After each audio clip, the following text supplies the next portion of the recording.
आयुर्वेद के डॉक्टर भी अब कर सकेंगे सर्जरी। केंद्र सरकार से हरी झंडी मिली है।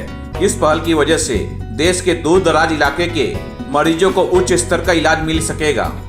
आयुर्वेद के डॉक्टर की सर्जरी का विरोध सिर्फ लोगों को गुमराह कर देश के आम जनता को मेडिकल सुविधा और उपचार से वंचित करने के लिए इंडियन मेडिकल एसोसिएशन विरोध कर रही है। ये बात आयुर्वेद प्रोटोकॉलिस्ट एसोसिएशन के अध्यक्ष डॉक्टर महेश संघवी ने कही। इन्होंने और कुछ क्या कहा, आइए आपको सुनाते हैं। पहले आपका नाम जानना चाहेंगे और आज आपने प्रेस कॉन्फ्रेंस यहाँ आयोजित की है, क्या है मामला, जरा उसके बारे में बताइए। धन्यवाद आप सभी लोगों का। मैं डॉक्टर महेश संघवी MD आयुर्वेद मुंबई में प्रैक्टिस करता हूँ। आप सभी लोग जानते हैं कि आज के दिन शैक्षणिक विभाग और चिकित्सा क्षेत्र का काला दिन है। हम हिंदुस्तान के माँ बाप के 2 बच्चे हैं, एक आधुनिक चिकित्सा और एक आयुर्वेदिक चिकित्सा। हम दोनों भाइयों के बीच में ये भेदभाव क्यों है, कैसे हुआ, क्या हुआ, उसमें मैं जाना नहीं चाहता हूँ।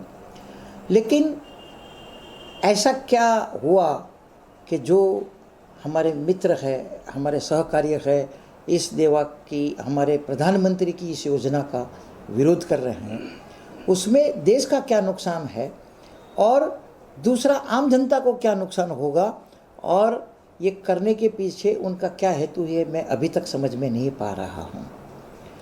आज का हमारा ये आपसे मिलने का जो कार्यक्रम है वो ये है कि ये सदियों से चल रहा है और ये हम सही माने में अभी आयुर्वेद अपने यहाँ का ही है। सारी दुनिया ने सर्जरी में इसका लोहा माना है, फादर ऑफ सर्जन के रूप में सुश्रुत को सिखाया है, स्वीकारा है।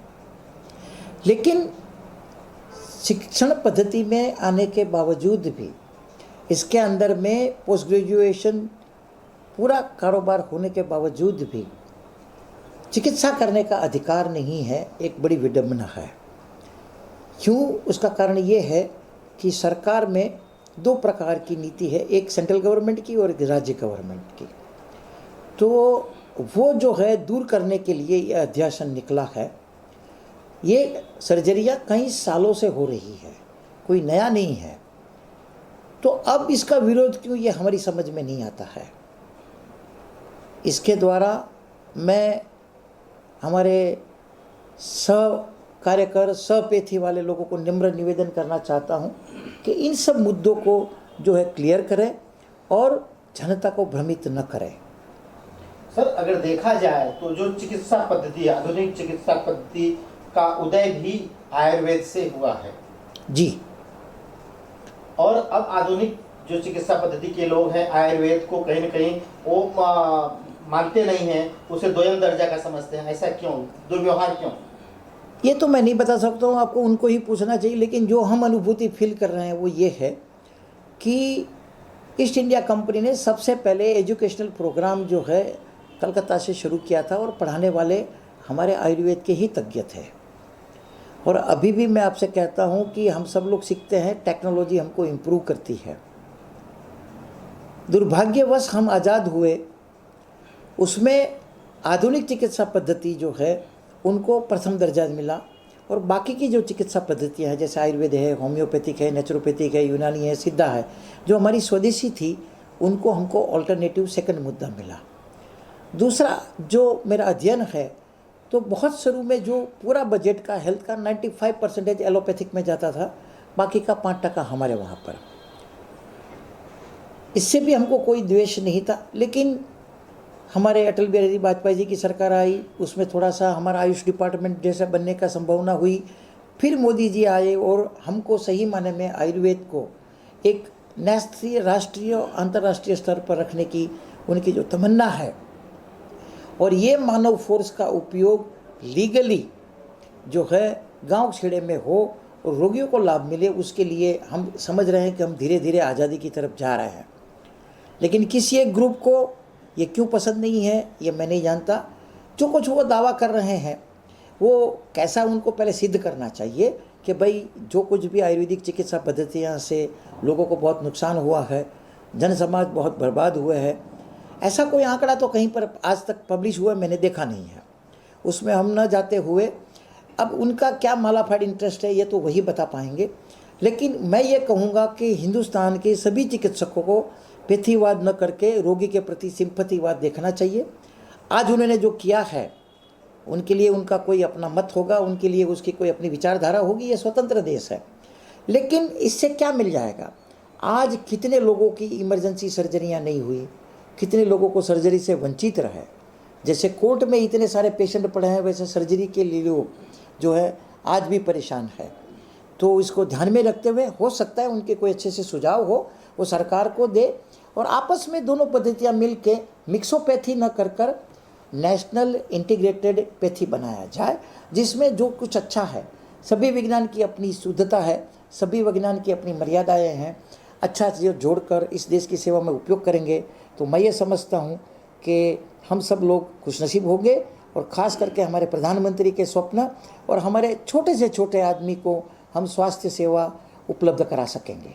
सर कहीं देखा जाए तो जो आयुर्वेदिक चिकित्सा पद्धति है उसमें जो मेडिकल माफिया बोले जाते हैं उनके इशारे पे कहीं आयुर्वेद को डोमिनेट करने के लिए, डॉक्टरों को परेशान करने के लिए खेल तो नहीं खेला जा रहा? सर देखिए, ये एक सब पॉलिटिकल वर्ड्स हैं और ये हमेशा ये रहा है कि ताकतवर हमेशा कमज़ोर को दबाता है और बड़ी मछली छोटी मछली को खाने की कोशिश करती है। इसका मैं सिर्फ एक सिंपल सा उदाहरण देता हूँ। कई साल पूर्व जो है DMLT लोग जो है वो पैथोलॉजी लैब नहीं चला सकते हैं, उससे देश का बहुत नुकसान हो रहा है और उसमें जो है कोई भी MD पैथोलॉजिस्ट होना चाहिए, वो पास करवा लिया। कितने MD अपने दिल पे रखें कि वो लैब में जाकर ये चेक करते हैं, सिर्फ साइन कर देना पड़ता है, उससे मामला तो वहीं का वहीं चल रहा है। लेकिन इस देश का 120 रुपये का CBSE का 220 रुपया भरना पड़ता है, क्योंकि उनका मुआवजा, उनकी रॉयल्टी मॉडर्न साइंस को देनी पड़ती है। तो जनता इस बारे में सोचे, इनके क्या उनके उद्देश्य है। मैं बहुत खुश हूँ कि वो अणिशुद्ध अच्छी चिकित्सा पद्धति वहाँ पहुँचाना चाहते हैं। तो लेकिन हमारी जो चिकित्सा प्रणाली सरकार ने बनाई है, यूनिवर्सिटी UGC ने मान्य की हुई है और वही लोग हम लोगों को लाइसेंस देते हैं। जब सरकार को आपत्ति नहीं है, सरकार ने व्यवस्था की है, तो ये व्यक्तिगत रूप से या पैथीवाद के रूप में उनको क्या आपत्ति है, मेरी समझ में नहीं आया है। सर आप लोगों की जो संस्था है आयुर्वेद की, इस मुद्दे को लेकर आगे क्या कदम उठाएगी आने वाले दिनों में? सर देखिए, ये जो अध्ययन है वो अभी तक सर्वांग संपूर्ण नहीं है उसमें, क्योंकि जब कभी बच्चा चलता है तो थोड़ा सा जो है उसमें उसको आगे प्रैक्टिस करनी पड़ती है। लेकिन ये पूरी सरकार का, आयुष डिपार्टमेंट, हेल्थ मिनिस्ट्री और जितने भी इस योजना में जुड़कर जिसको ये पारित किया है, उन सभी को मैं प्रणाम करता हूँ। और इस देश की जनता के बारे में वो सही सोच रहे हैं। उसमें हमारा भी ये है कि जो कुछ चीज़ें छूट गई है, जैसे गायनेक की चीज़ें छूटी हुई है, कुछ ऑप्थेल्मोलॉजी की छूट गई है, ऐसे जो विभिन्न डिपार्टमेंट स्पेशलिटी का है वो उसमें PG ऑलरेडी हो रहा है, उनको भी मान्यता मिलनी चाहिए।